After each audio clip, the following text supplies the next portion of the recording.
How's it going, YouTubers? We're bringing you guys another BT8 EX02 match, whatever you want to call it. And today, if you can already see, it is going to be me on the Gabubond blue hybrid on the left. Yes, a little bit of blue hybrid, but it's got some Gabubond because I enjoy Gabubond a little bit more. And my opponent is playing a Gallantmon list that is more of a homebrewed Jagras Gallantmon list, as you might see a little bit in the coming matchups. Well, without further ado, let's go ahead and hop into the gameplay.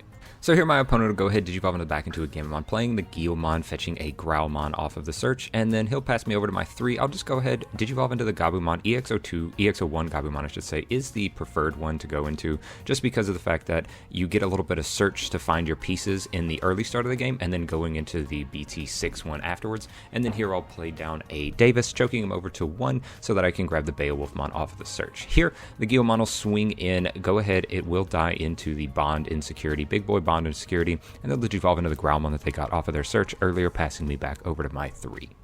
I'll raise up the Gabumon, and here I'm kind of thinking about what I want to do. Do you want to go ahead, swing into the Gabumon? I could technically get a little bit of a search off, but I'm not too worried about it. My hand's looking pretty decent right now. I have a couple of Gabumons in hand, so we'll just swing in, get a little bit of a chip. I have access to another Davis that I can choke him at 1 at, which is exactly what I'll do.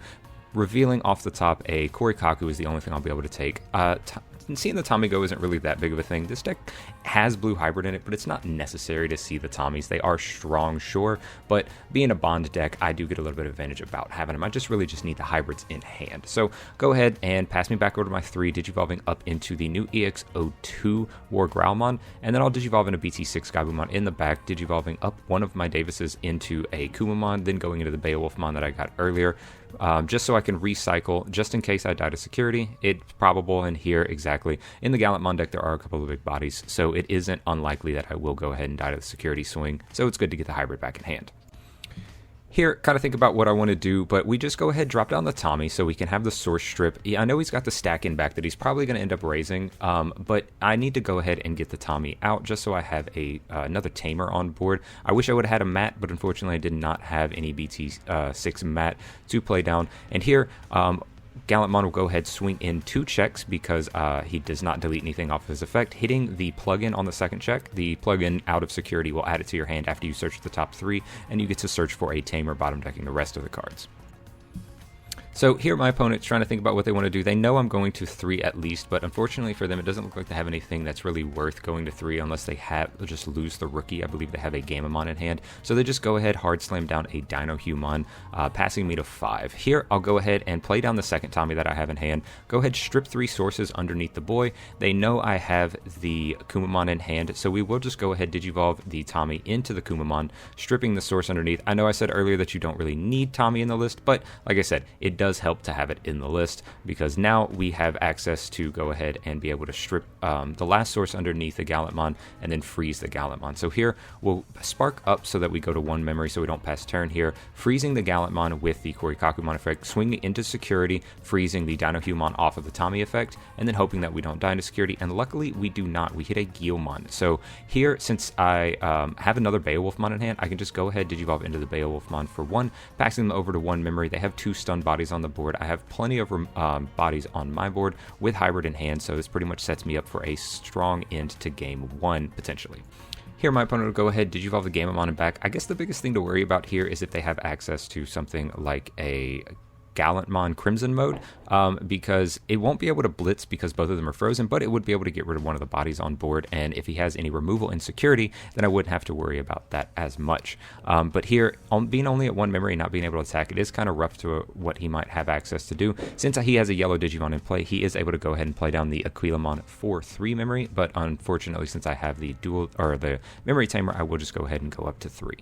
I'll go ahead, digivolve BT6 Gabumon back in raising, and then here he has 3 securities. I have 4 potential swings on board, and we know I'm going to get a hybrid back right here. We'll go ahead, bounce back the Korikakumon for the effect of the Beowulfmon, bouncing back the Dinohumon to avoid any Jagras shenanigans that may or may not come out the following turn, freezing the Gallantmon, swinging into the check, and unfortunately it is another EX01 Gallantmon, so we will go down, we'll swing in the Gabumon. As long as there's no craziness like a Hammer Spark, it will go ahead and finish up game 1 with a Kumamon that I had it back for game.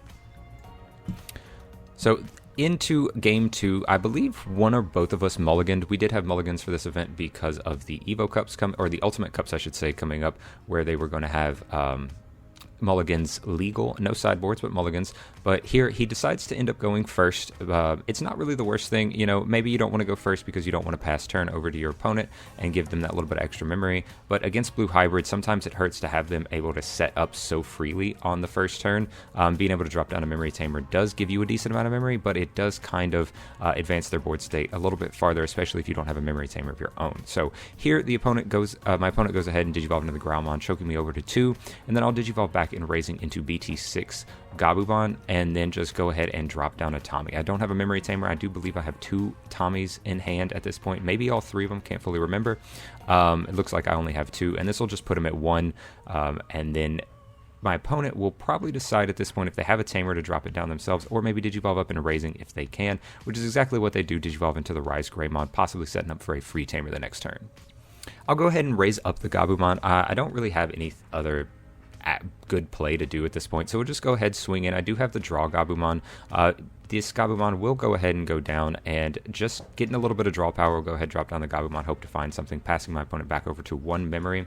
Now here they'll raise up. It is both risky and necessary to maybe Digiburst to play down a tamer. Good because you get to play down a tamer, but also risky because you are playing against a blue hybrid base deck, so having the source strip might be a little bit hampering for the player, because then it'll be easily frozen. But here they will go ahead and still Digiburst, so they can get their memory tamer out for free, using the effect of Rise Greymon to Digiburst, drop those sources. Not a Staccato, unfortunately, so even if he has a Gallantmon, he will not be able to blitz. But if he does have something like EX02 Gallantmon, then he could potentially go ahead and just delete my Gabumon. Now here my opponent does swing in with the Rise Greymon, unfortunately not able to activate the effect of the Growlmon underneath, because you have to have a Growl or a Gallant in the name to get the effect. But we'll go ahead and hit into the red plugin, which adds to my hand after a search, which unfortunately does not reveal anything. And my opponent will go ahead, play down a Gallantmon to pass the turn over to 3 or 2 on my side, and then grab a Gallantmon and a Staccato to hand, hitting a pretty decent search off of the Gallantmon. At 2 memory on my side, I'll go ahead and hatch, but unfortunately I do not have a rookie in hand. I do have a Davis, which is potential to help me out, but without being able to use the Davis and not pass turn, it does kind of hamper that little bit of advantage. So we'll go ahead, swing in the Gabumon, unfortunately hitting into a Yoli. Now, not a lot of decks run Yoli, but here it does give you a little bit of free deletion because of the access to the Gabumon will get deleted, and it gives you a little bit of extra memory. Since he does run some DNA Digivolve stuff, he can go ahead and get the extra deletion from the Yoli, although he's not having it right now, though Rise Greymon is counted as a dual color Digimon on their turn because of the fact that he is also treated as yellow in the battlefield on their turn.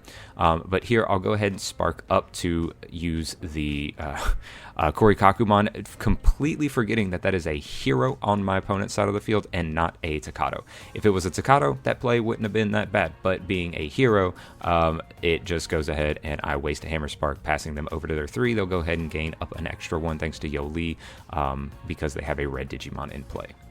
So here on my opponent's turn, they'll go ahead, Digivolve back into the, I believe that is starter deck 7, I believe is the number, the Gallantmon from the Gallantmon starter deck that lets you warp into Gallantmon if you have a level 6 on your opponent's side of the field, and then kind of go back and forth on what he wants to do. If he has access to something like EX02 Gallantmon, he could still Digivolve that on top of the Rise Greymon. Even though it won't be able to attack, he will still be able to go ahead and delete the Korikakumon with that extra little bit of threshold, I believe, and then potentially swing in the Gallantmon to swing over the Gabumon. Here he just decides to go ahead, Digivolve into the Aquilamon without having access to something like the Dinohumon, the level 7 or the level 5 or level 4 yellow source on field. He will not be able to DNA Digivolve. You see there he does have a Sylphimon in hand, but without having the yellow level 4, does not quite have access to that. Now here he's going back and forth, decides to go ahead and play down the Staccato. I believe the one misplay that he could potentially have done here is he could have swung over the Gabumon. I can see why maybe you wouldn't want to do it, because then you wouldn't have to worry about the Gabumon. You wouldn't have to worry about getting swung over with your Aquilamon. But here I will just go ahead, even though I'm only at 1, I'll Digivolve into the Beowulfmon for 1. Go ahead, use the effect, bounce the Aquilamon back to hand, and then swing into the security and freeze the Rise Greymon again with the Tommy. I'll go ahead, swing a security with the Gabumon. This time it will go ahead and go down, and then I'll just pass my opponent to 4 using the Davis so I can get a little bit of search, and then they will go up to 5 after the effect of Yoli. So here my opponent goes ahead, raises up the Gallantmon, getting that memory again now because Yoli is start of the main phase. And here my opponent's in kind of a rough situation. They can more than likely get rid of the Beowulfmon if they have access to something like a level 5 in their hand, or access to something like a Gallantmon because they do have a Staccato on the field. They'd probably be able to get over it. EX02 Gallantmon would be able to give that threshold of deletion a little bit higher with its own effect, so they would just be able to either swing over or just delete the Beowulfmon using the effect here.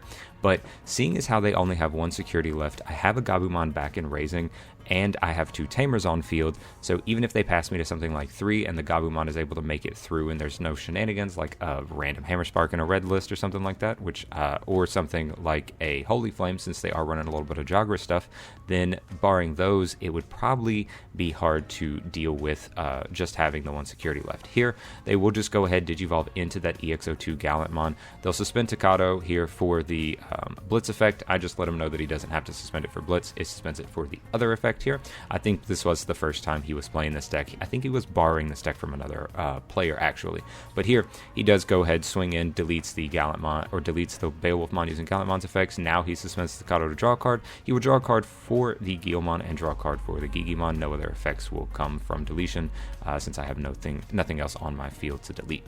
So here we'll go ahead, the check is going to be a Korikakumon, which I will then go ahead, raise up the Gabumon, swing in. Check is nothing too crazy, and then I'll just Digivolve into the Korikakumon he knew I had in hand, swinging game and taking the match 2-0. So I know I've had a lot of Blue Hybrid on the channel, a little bit of Gab. I don't think I've had a whole lot of Gabubond, and this game played out way more like Blue Hybrid than it did Gabubond, but I still have to enjoy the deck either way. That's why we run the Blue Hybrid package, just in case the Gabubond cards do not show up in our hand. But either way, that will be the match. This is the list that I piloted to get top 32 at the Ultimate Cup this past weekend, and I only made 1 small change. It is in the deck list. You didn't actually see the change that I made today, but with all that being said, if you guys did enjoy, be sure to subscribe to the channel, leave a like on the video, and comment down below if you guys have any other questions. Other than that, thank you guys for staying to the end of the video, and I'll catch you in the next one. Later.